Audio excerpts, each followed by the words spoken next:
안녕하세요. 정치현안을 풀어주는 라이브 잼잼입니다. 1월 10일 이재명 더불어민주당 당대표가 검찰 소환에 응해 출석합니다. 그동안 정치검찰이 대장동을 수사해오다가 이재명 죽이기가 조작 수사로 들통이 나면서 지금은 잠시 멈춰진 상태로 보입니다. 그리고 대장동 수사는 이재명 무협의에서 언론기자 뇌물로 윤석열 검찰 사단 뇌물 비리로 이어지고 있습니다. 이에 윤석열 사단은 그동안 먼지까지 털어서 이미 무혐의 처리한 성남FC 사건을 다시 정치적 프레임 전환용으로 수를 쓰고 있는 상황입니다. 정말 치졸하고 유치합니다. 오늘 더불어민주당 검찰 독재 정치탄압대책위원회 기자회견문을 통해 입장을 발표했습니다. 입장문에 대한 중요한 사항을 알려드릴게요. 말로는 친기업, 뒤에선 기업 탄압, 정치 탄압 위에 기업 활동과 프로스포츠까지 짓밟는 무도한 성남FC 수사 당장 중단하라. 내일 10일 이재명 대표가 수원지검 성남지청에 출석합니다. 먼지 한 올까지 털어서 이미 무혐의 처리한 성남FC 사건을 다시 끄집어내는 무도한 검찰 수사의 피해는 단지 이재명 대표와 민주당에 국한되지 않습니다. 검찰이 이재명 대표를 엮겠다는 그릇된 집착 아래 두산건설과 네이버, 차병원, 농협, 알파돔, 현대백화점 등 기업 관계자들까지 마구잡이로 불러다 조사하고 무차별 압수수색을 벌이고 있기 때문입니다. 성남FC 사건을 수사 중인 성남지청은 얼마나 많은 기업인을 소환, 조사했고 압수수색했는지 명명백백하게 밝혀야 합니다. 성남FC는 시민과 서포터즈의 땀과 눈물로 탄생한 시민 프로축구단입니다.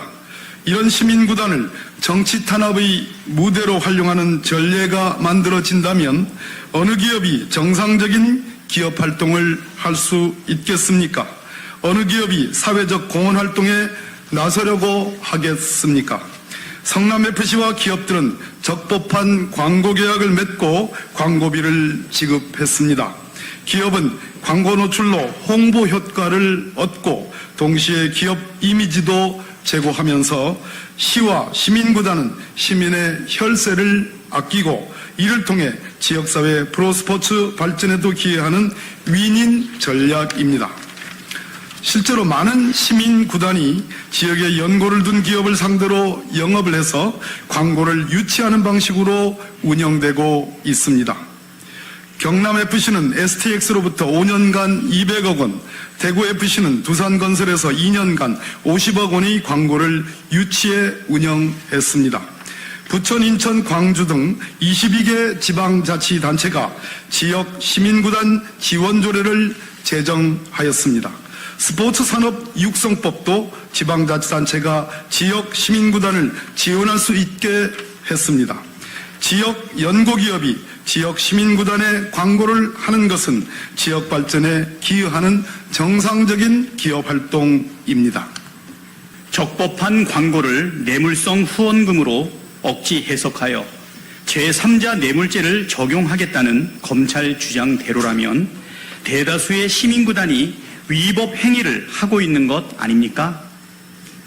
이런 마구잡이 기업 탄압식 검찰 수사를 자행하는 윤석열 정부가 과연 기업의 자유를 운운하고 친기업 정부를 표방할 자격이 있습니까? 당시 기업들이 성남FC와 광고 계약을 할 이유는 충분했습니다.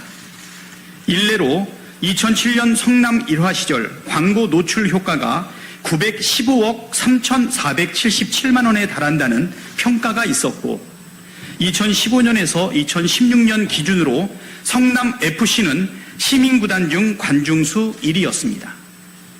롤링 주빌리를 포함해 분당 차병원, 성남 두산건설 로고 등이 광고된 유니폼은 2015년 기준 홈 및 원정 경기에서 총 31만 4,750명의 관중에게 노출되었고 중계 방송과 보도로 인한 광고 효과는 더욱 큽니다.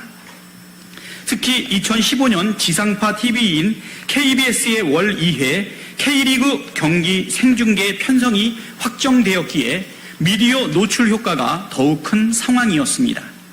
일례로 분당 차병원 로고가 새겨진 유니폼이 노출된 2015년 하반기 시즌 중계 방송은 KBS1, KBSN, 스포TV, TBS 교통방송 등 12회에 달했습니다. 성남 시민구단은 또한 2015년 롤링 주빌리라는 한국 최초의 사회 공헌형 공익 광고를 선보였습니다. 선수들의 메인 유니폼 로고를 상업 광고가 아닌 공익 캠페인으로 채워 팀 승리나 선수들의 공격 포인트에 따라 롤링 주빌리, 즉 신용자 빚 탕감 프로젝트를 위한 기부에 동참했습니다.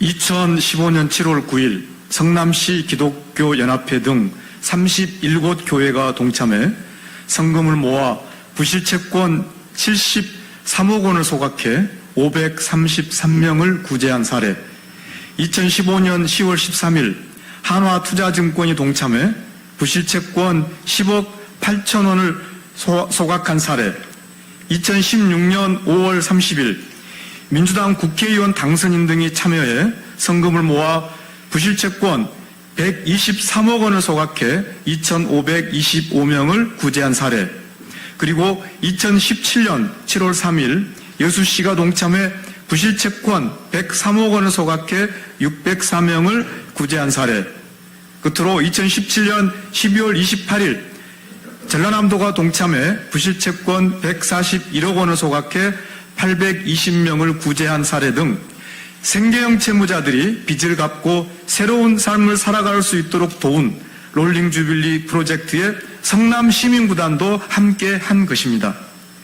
이런 모범적인 사회 공헌 광고의 성과가 더해져 이듬해인 2016년 기준 K리그 1부에서 시민구단 중 가장 많은 관중수 12만 7,680명을 기록했습니다.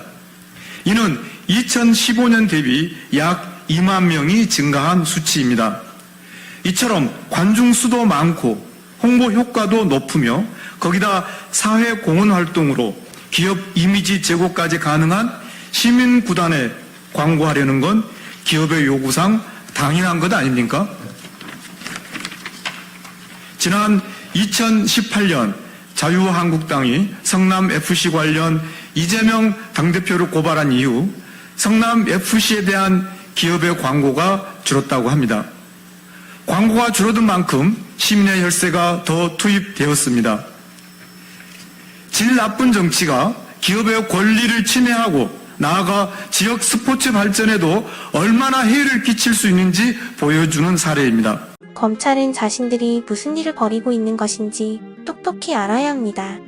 지금이라도 프로 스포츠에 막대한 피해를 입히고 기업의 정당한 기업 활동마저 위협하는 성남FC 표적 수사를 중단하시기 바랍니다.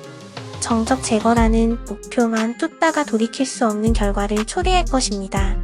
그리고 그 책임은 온전히 정치 탄압에 올인한 검찰에게로 돌아갈 것임을 명심하기 바랍니다. 그런데 김건희 소환은 언제 합니까? 이상 방송 마치겠습니다.